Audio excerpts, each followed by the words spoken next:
Om Sri Sai SatCharitra, Chapter 1.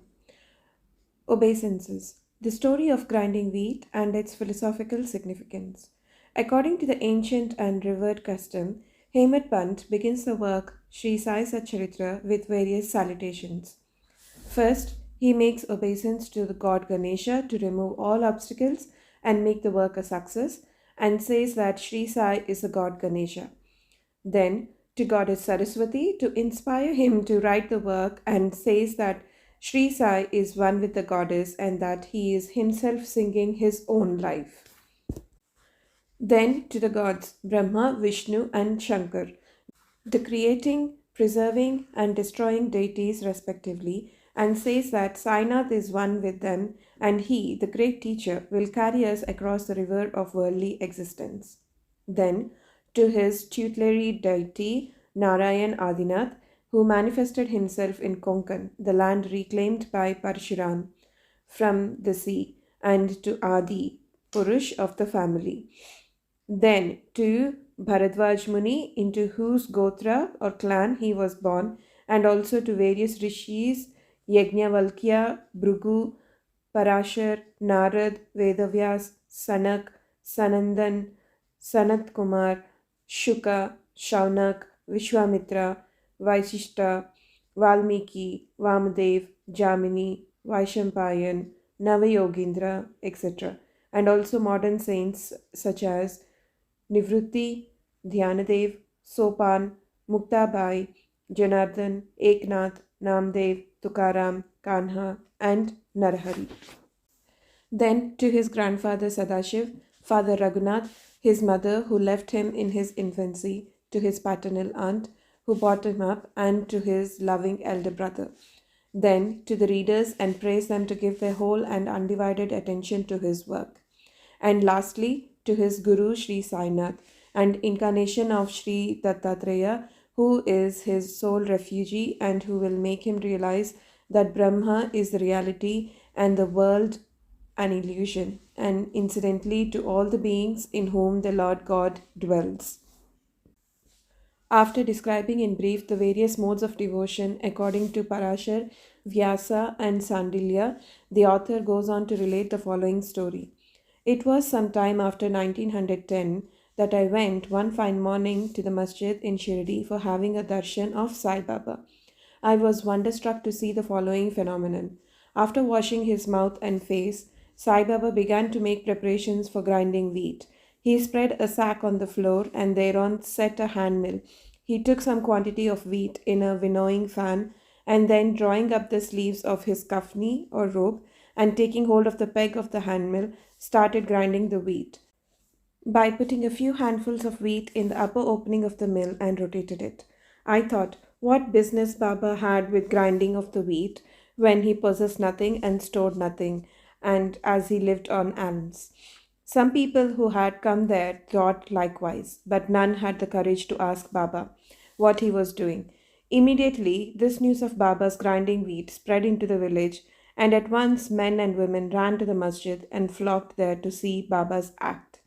4 bold women from the crowd forced their way up and, pushing Baba aside, took forcibly the peg or handle into their hands and, singing Baba's Leelas, started grinding.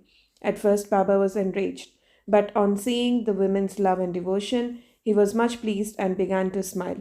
While they were grinding, they began to think that Baba had no house, no property, no children, none to look after, and he lived on alms, and therefore he did not require any wheat flour for making bread or roti. What will he do with this big quantity of flour? Perhaps, as Baba is very kind, he will distribute the flour among us. Thinking in this way, and while singing, they finished the grinding, and after putting the hand mill aside, they divided the flour into 4 portions and began to remove them by taking 1 portion per head.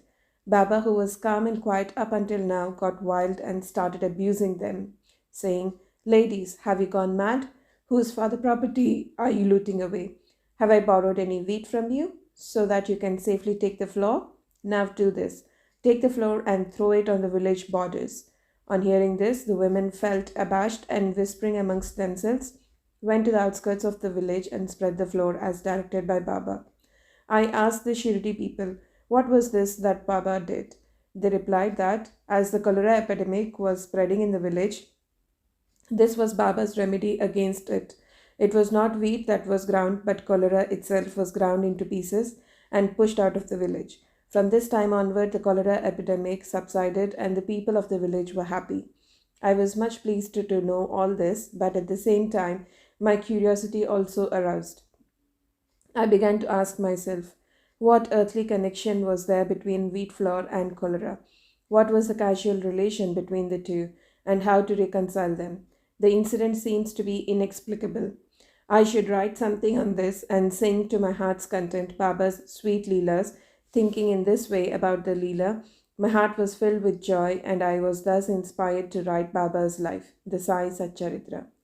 And as we know, with Baba's grace and blessings, this work was successfully accomplished. Philosophical significance of grinding. Apart from the meaning which the people of Shirdi put to this incident of grinding wheat, there is, we think, a philosophical significance too. Baba lived in Shirdi for about 60 years, and during this long period, he did the business of grinding almost every day. Not, however, the whole wheat alone, but the sins, the mental and physical afflictions, and the miseries of his innumerable devotees. The two stones of his mill consisted of karma and bhakti, the former being the lower one and latter being the upper one. The handle with which Baba worked the mill consisted of dhyan. It was the firm conviction of Baba that knowledge or self realization is not possible unless there is a prior act of grinding of all our impulses, desires, sins, and of three gunas sattva, rajas, and tamas, and the ahankar, which is so subtle and therefore so difficult to get rid of. This reminds us of a similar story of Kabir, who, seeing a woman grinding corn, said to his guru, Nipat Niranjan, I am weeping because I feel the agony of being crushed under the wheel of worldly existence, like the corn in the handmill. Nipat Niranjan replied, Do not be afraid. Hold fast to the hand of knowledge of this mill, as I do, and do not wander far away from the same, but turn inward to the center, and you sure will be saved. Bo to Shri Sai, peace be to all. Om Sai Ram.